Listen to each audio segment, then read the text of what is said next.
మహాగణాధిపతయే నమః. ఓం గురుభ్యో నమః. ఓం శ్రీమాత్రే నమః. పరమేశ్వర స్వరూపమైనటువంటి జ్యోతిష, వాస్తు మరియు ఇతర అనేకమైనటువంటి శాస్త్రములను మనకు అందించినటువంటి మహర్షులకి నమస్కారం. హయగ్రీవ హయగ్రీవ హయగ్రీవేతి యో వదేత్ తస్య నిస్సరతే వాణి జహ్నుకన్యా ప్రవాహవత్. అరుణాం కరుణాతరంగితాక్షీం ధృతపాశాంకుశపుష్పబాణచాపాం అనిమాదిభిరావృతాం మయూకైః అహమిత్యేవ విభావయే భవానీం. శ్రీమాత్రే నమః. ఓం పితృదేవతాభ్యో నమః. మనం ఈరోజు చెప్పుకోబోయేటువంటి టాపిక్ ఏమిటి అంటే 12 లగ్నాల వారు ఏ విషయాల పట్ల జాగ్రత్త వహించాలి, ఏ ఉపాసన చేసుకోవాలి, ఏ విషయాల వల్ల వీళ్ళకి కలిసి వచ్చే ఆస్కారం అధికంగా ఉంది అనే విషయాలు మనం ఇప్పుడు తెలుసుకుందాం. ఒకవేళ లగ్నం తెలియలేదు మీకు, రాశి చూసుకోవచ్చు. అంటే మేషరాశి, మాది మేషరాశిలో అశ్విని, భరణి, కృత్తిక, ఒకటో పాదం కూడా ఇదే వర్తిస్తుంది అంటే ఇదే వర్తిస్తుంది. అయితే ఫస్ట్ ప్రిఫరెన్స్ లగ్నానికి ఇవ్వండి, సెకండ్ ప్రిఫరెన్స్ రాశికి ఇవ్వండి లగ్నం తెలియని పక్షంలో. బికాజ్ ఆఫ్ మనిషి యొక్క మనస్సు కాబట్టి సెకండ్ ప్రిఫరెన్స్ దానికి ఇవ్వచ్చు, అందులో ఎటువంటి దోషం లేదు. అయితే దీనికి సంబంధించినటువంటిది ఇది మీరు పలానా లగ్నంలో లేదా రాశిలో పుట్టినందుకు ఇవి చెప్తున్నా. బట్ మీ పర్సనల్ చార్ట్ బట్టి కొన్ని కండిషన్స్ ఉంటాయి, అది నేను మీకు వీడియో ఆఖరిలో చెప్తాను. వీడియో ఆఖరి వరకు చూసినట్లయితే మీకు పరిపూర్ణంగా తెలుస్తుంది. ఇప్పుడు ఒక్కొక్క లగ్నం గురించి మనం తెలుసుకుందాం. మేష లగ్నంలో జన్మించారు మీరు లేదా రాశిలో జన్మించారు అనుకుందాం. ఇక్కడ ఫస్ట్ ఆఫ్ ఆల్ మేషంలో జన్మించినప్పుడు మీది కనుక అశ్విని అయితే మీ యొక్క నిత్య జీవితం గణపతి లేదా అశ్విని దేవతలతో మీ లైఫ్ని ఉదయం నిద్రలేచిన వెంటనే ఆ ధ్యానంతో నిద్రలేవండి.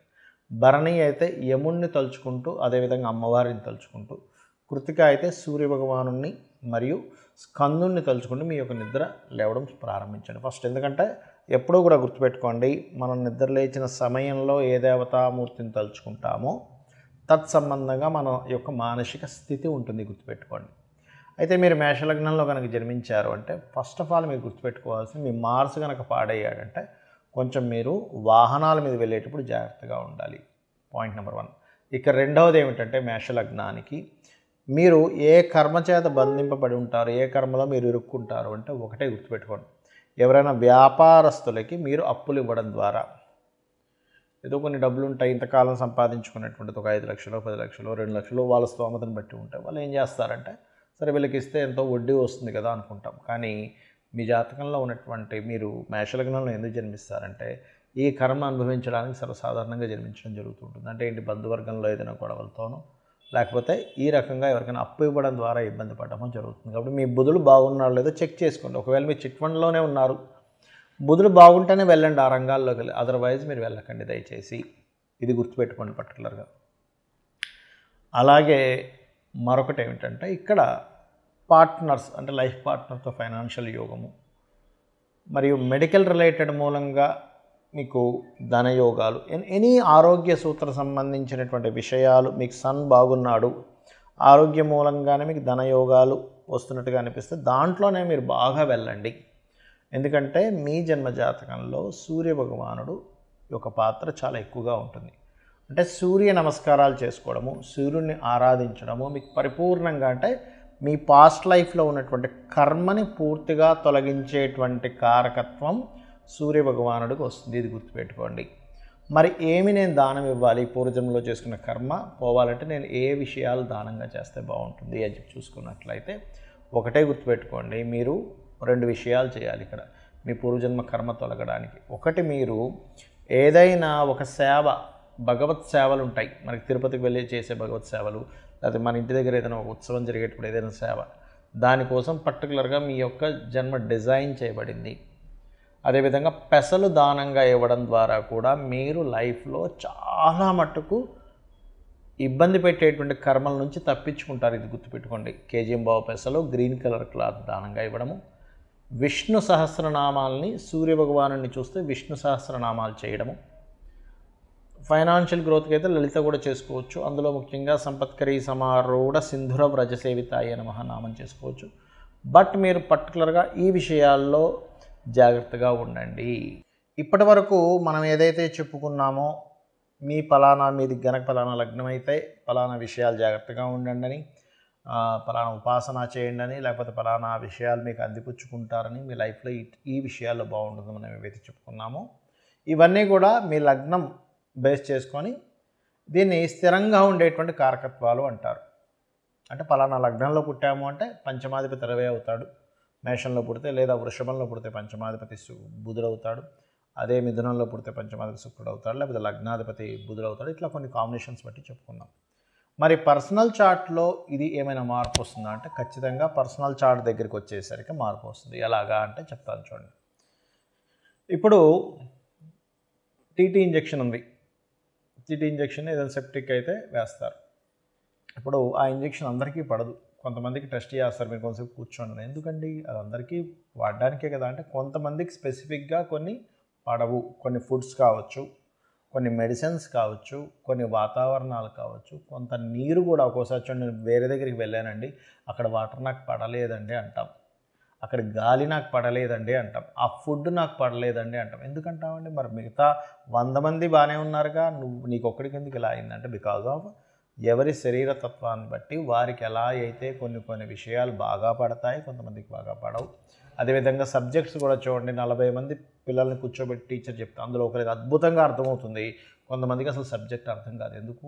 మరి అందరికీ ఒకలాగే చెప్పింది కదా టీచర్ అంటే బికాజ్ ఆఫ్ వాళ్ళకున్నటువంటి అవగాహన, వాళ్ళకున్న ఇంట్రెస్ట్, ఇవన్నీ మనం బేరేజ్ చేసుకుంటాం. అంటే పర్సనల్గా ఉండే వాళ్ళ తెలివితేటలు కానీ వాళ్ళకుండే శరీరతత్వాన్ని బట్టి వాళ్ళకి తెలుస్తూ ఉంటుంది. అలాగే మీ జన్మజాతకంలో ఉండే కాంబినేషన్స్ ఇప్పుడు నేను చెప్పినవి ఏవైతే ఉన్నాయో కొంతవరకు అది మారుస్తూ ఉంటుంది. అంటే ఉదాహరణకి నేను మీకు మేషలగ్నం వారికి అప్పుల విషయంలోనే మెయిన్గా జాగ్రత్తగా ఉండాలని చెప్పాను. కానీ వారి జన్మజాతకంలో కొంచెం బుధుడు బాగున్నాడు అనుకోండి, అప్పుడు అంత ప్రమాదం రాదు. లేదా బుధుడు ఇంకా పాడైపోయాడు ఉదాహరణకి, అప్పుడు ఇంకా ఎక్కువ ప్రభావం వస్తుంది. సో ఇలాంటివి చూసుకోవాలి.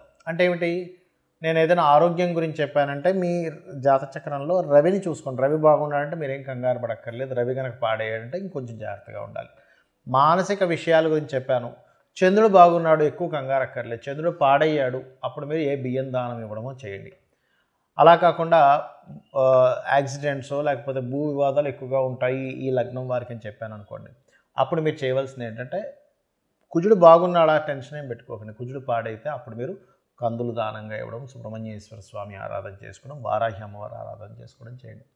అదేవిధంగా బుధుడు పాడయ్యాడు, అప్పుడు విష్ణు సహస్రనామాలు బాగుంటే ఏం టెన్షన్ పడక్కర్లేదు. అంటే ఇప్పుడు నేను చెప్పినటువంటివి ఏవైతే ఉన్నాయో గ్రహం కనుక బాగుంది, ఆ రాసులు కనుక బాగున్నాయి, టెన్షన్ పడకండి.